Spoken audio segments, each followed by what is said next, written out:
अस्सलाम वालेकुम वरहमतुल्लाहि वबरकातुहू। जैसे कि आप सब देख रहे हैं हमारी स्क्रीन पर, आज हमने आप सब के लिए लाया है सिफातुल हुरूफ का चैप्टर।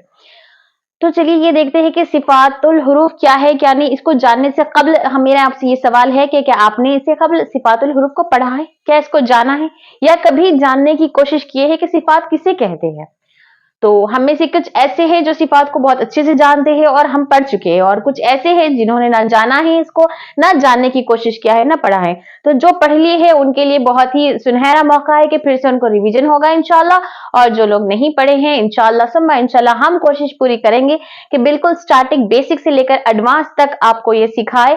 और इसमें इंशाल्लाह सुम्मा इंशाल्लाह हम एक एक हर्फ की सिफत सिखाएंगे। अभी सिफत किसे कहते हैं अभी मैं आपको बताऊंगी। इससे कबल मेरी आप सबसे एक दरख्वास्त है कि आप हमारे चैनल को सब्सक्राइब करिए और हमारे नोटिफिकेशन बटन को हमेशा ऑन रखिए, ताकि आप तक हमारी जो भी न्यू वीडियोस आए आप तक पहुंचे, उसका अपडेट आपको मिलते रहे और आप हर रोज नई नई चीजें सीखते रहे इंशाल्लाह। तो चलिए देखते हैं कि सिफात किसे कहते हैं। चलिए अब देखते हैं कि सिफात किसे कहते हैं। सिफात सिफत की जमा है। सिफत सिंगुलर को कहते हैं और सिफात प्लूरल को कहते हैं। तो असली सिफात है क्या चीज? सिफात क्वालिटी को कहते हैं, यानी किसी भी चीज की क्वालिटी बयान करने को सिफत कहते हैं। जैसे देखिए यहाँ पर लग़वी माना और इस्तिलाही माना हम देखेंगे सिफात के। लग़वी किसे कहते हैं? डिक्शनरी मीनिंग को लग़वी माना कहते हैं। और इस्तिलाही किसी भी फील्ड में, किसी भी सब्जेक्ट में जो पर्टिकुलर मीनिंग हम उस चीज का लेते हैं तो उसको इस्तिलाही माना कहते हैं। जैसे ही तजवीद में इसके इस्तिलाही माना क्या आ रहे, ये आ रहे। इसी तरह अगर फिक़ह में हम देखेंगे तो इसके इस्तिलाही माना चेंज हो जाएंगे।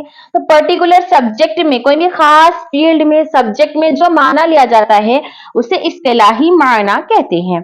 तो देखते हैं लग़वी माना क्या है। लग़वी माना हर्फ की उस कैफियत को कहा जाता है जो किसी चीज के साथ कायम हो, यानी ये जो हुरूफ है इसकी उस कैफियत को कहा जाता है वो किसी चीज के साथ कायम हो। किसी चीज से मुराद उसकी सिफत के साथ कायम हो। उसकी क्वालिटी, यानी जीम हर्फ है, जीम की क्वालिटी क्या है? क्वालिटी इन द सेंस हम जीम को कैसे अदा करेंगे, कैसे पढ़ेंगे, उसको मोटा पढ़ेंगे, बारीक पढ़ेंगे, इसको एयर फ्लो के साथ पढ़ेंगे या हमारी सांस को रोक कर पढ़ेंगे, ये इसकी क्वालिटी है।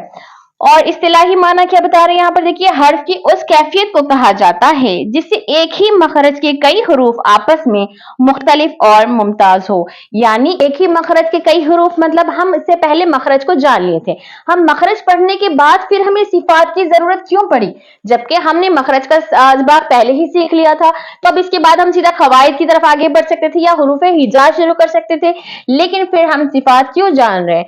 क्योंकि मखरज, जब हम मखरज को सीख लेते हैं तो मखरज के सीखने से हम सिर्फ हर्फ अदा करना सीखते हैं। जब मखरज जानते हैं तो हर्फ को अदा करना सीखते हैं, और जब हम सिफात को जान ले और सिफात को पढ़ ले तो हम हर्फ को मुकम्मल अदा करना सीखेंगे। जैसे यहाँ पर नोट में देखिए आप लोग, मखरज सिर्फ ये मालूम करते हैं कि हर्फ की आवाज कहाँ से आती है, जबकि सिफात हर्फ की खुसूसियात के मुतालिक मजीद मालूमात देती हैं ताकि हर्फ की सही आवाज पैदा की जा सके। मतलब क्या बोले, मखरज क्या करता? मखरज सिर्फ वो बताता कि हर्फ की आवाज, हा की आवाज कहाँ से अदा हो रही। हाँ हलक के दरमियानी हिस्से से, मिडिल पार्ट से अदा हो रहा है।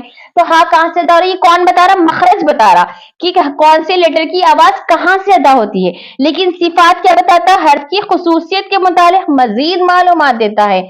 मतलब इसकी क्या खुसूसियत है उसके बारे में मजीद मालूमात देता है। एक बात जहन में रखें, जैसे बगैर मखरज के हर्फ अदा नहीं होता, वैसे ही बगैर सिफात के हर्फ मुकम्मल अदा नहीं होता। हमने ऑलरेडी मखरज को सीख लिया है, हमारी पिछली वीडियोस में मखरज को हम पढ़ा दिए हैं। अगर कोई हमारी मखरज की वीडियोस नहीं देखे हैं तो आप हमारे पहले मखरज की वीडियोस देख लीजिए, क्योंकि सिफात को जानने से कबल मखरज का जानना ज्यादा जरूरी है।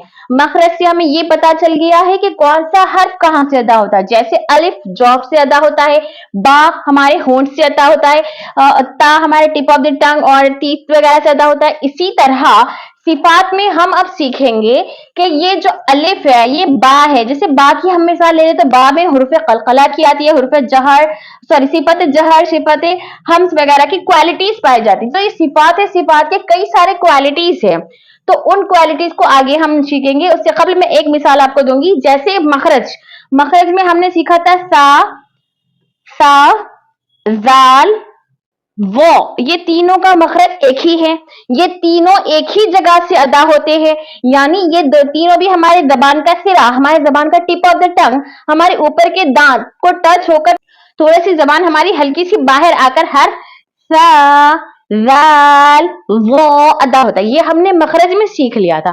अब इसकी क्वालिटी क्या है, सिफत क्या है इसकी, कि सा को हम बारीक पढ़ते, ये इसकी सिफत, इसकी क्वालिटी है। जाल को हम बारीक पढ़ते, ये इसकी सिफत क्वालिटी है। वो को हम मोटा पढ़ते, तो ये क्वालिटी पे बता रही है, सिफत बता रहा हम आपको कि यहाँ पर इन दोनों को बारीक पढ़ना है और इसको मोटा पढ़ना है, जबकि आवाज दोनों की जाल और वो की एक जैसी आती है। और यहाँ पर देखिए सा और जाल दोनों को भी बारीक पढ़ा जा रहा।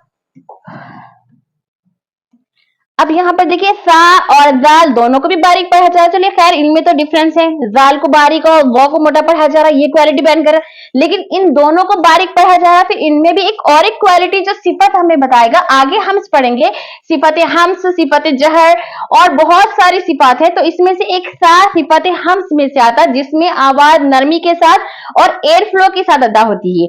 और जाल सिफत जहर में से आता है, ये भी बारीक पढ़ेंगे, लेकिन ये सिफत हम्स की एक अपोजिट क्वालिटी है सिफत जहर। सिफत जहर में आवाज बुलंद होती है, तो इस सांस को बंद करना, सांस को कब आगे बढ़ाना, ये सिफात में हम आगे सीखेंगे। बस अभी इतना जहन में रखिए कि मखारिज हमें हर्फ अदा होने की जगह के बारे में बताता है, तो सिफात हमें कौन सा हर्फ किस तरह से अदा होना वो बताता है। जैसे सा और दाल और वो, ये एक ही मखरज है, इनका एक ही जगह से आवाज अदा होती है, लेकिन इनकी अलग अलग सिफतें हैं। ये इसकी सिफत अलग है, इसकी सिफत अलग है, इसकी सिफत अलग है।